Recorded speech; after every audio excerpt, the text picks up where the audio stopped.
Next, we'll look at our cursor. So when I move the mouse, you'll see I have what is called a crosshair, which is moving across the screen. That's giving us the location of our mouse pointer.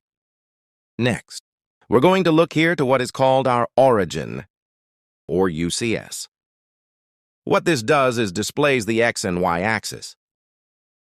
So here is our X axis and our Y. So our X is shown in red, our Y is shown in green. Then move down to the bottom left-hand corner, what we call our layout area. This contains the model space, which is what we're referring to here.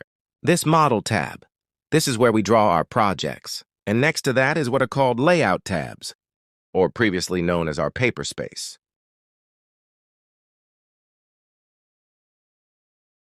So if we click on Layout 1, that will bring us to our sheet of paper. And Layout 2 is our second sheet.